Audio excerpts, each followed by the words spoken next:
Alright, what's up, Mike Lankers? Today we're going to be doing the Spooky Proxy challenge from USCG Beginner's Room. It's a misconfiguration chal with Nginx, so let's hop into it. We're going to work with three files: app.py, proxy.conf, and Docker file. So as you see, it's a basic web app. Let's just log out. It's a basic web app with a secret key. That means there might be a session that we need to play around with.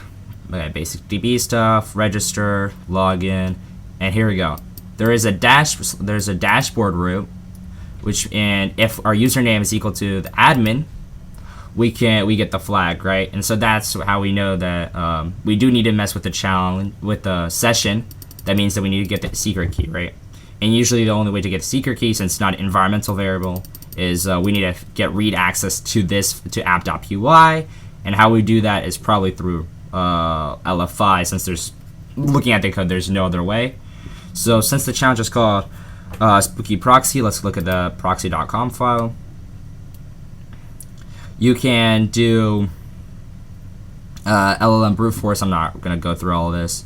You can do an LLM brute force and figure out that this is misconfigured, since how alias works is that it looks for this location when you send a request and replaces it with the alias, right?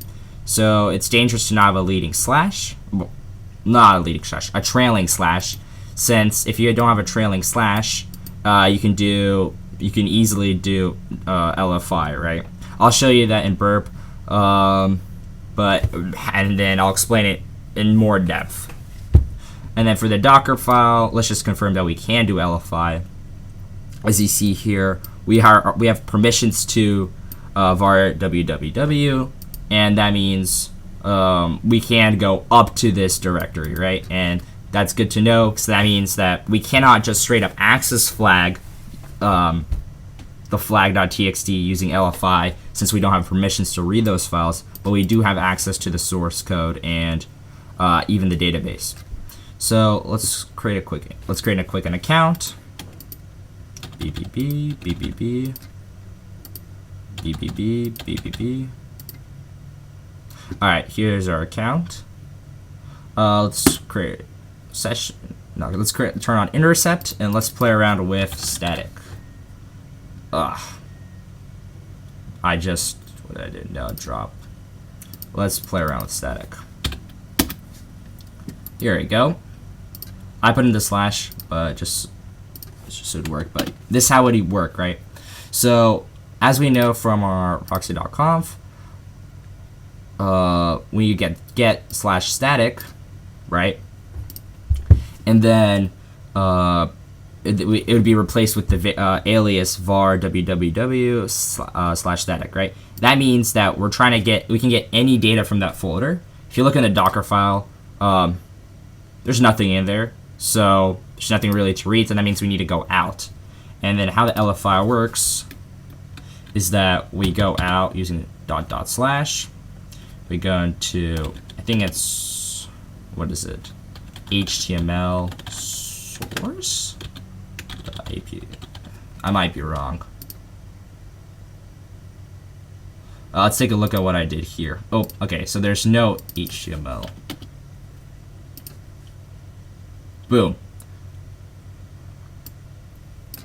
So this is how we get app.py, and we can read this entire file, right?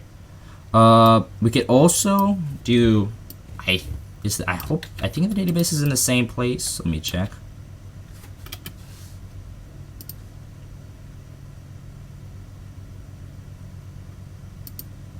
I don't know, but you could also probably, I don't think it's in this directory, but you could also get the challenge.db and just brute force the hash, I think. But yeah, for this video, we're only going to do the secret key way. Alright, since we know the secret key is redacted, which is only for this Docker, right? Because in the actual challenge, it's going to be something like super secret. It was super secret key, like, and then a couple of other characters after. But since this is just test Docker, just assume that we get a different secret key. And yeah, that's it. So now we can play around with the session. So let's just turn off intercept. We don't really need it anymore. So let's take a look at our session. So sessions are stored as cookies. Here we go. As this long text. And so how we can play around with them. Oh, I already have some here. Is that we could use something called flask unsign. Ooh, what do I have here? But flask unsign is something that you can install using pip install. That's why I'm using a virtual environment.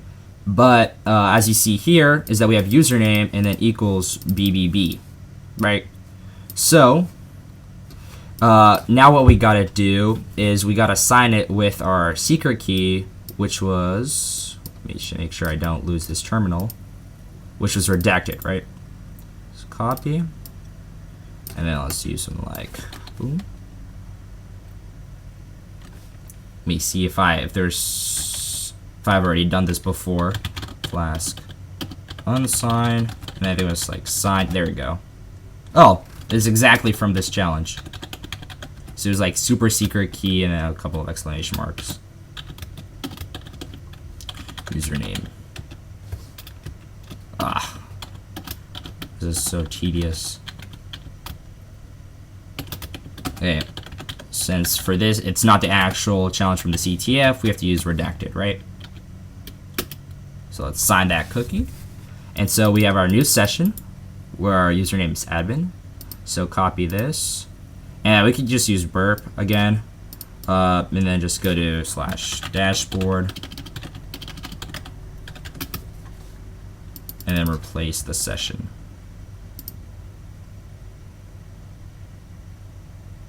Okay, wait, that's weird. We could also replace in this here. Okay, there we go. I don't know why it didn't work here, but that was pretty weird. But you can just straight up edit it in the using the developer tools. Just straight up switching the cookie right here, that value, and that's how you get the flag. This was an interesting challenge.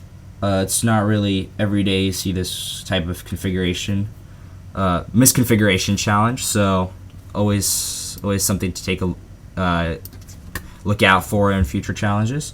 I hope this helped. If you're watching this to learn more about web challenges, make sure to take a look at my other USCG web walkthroughs.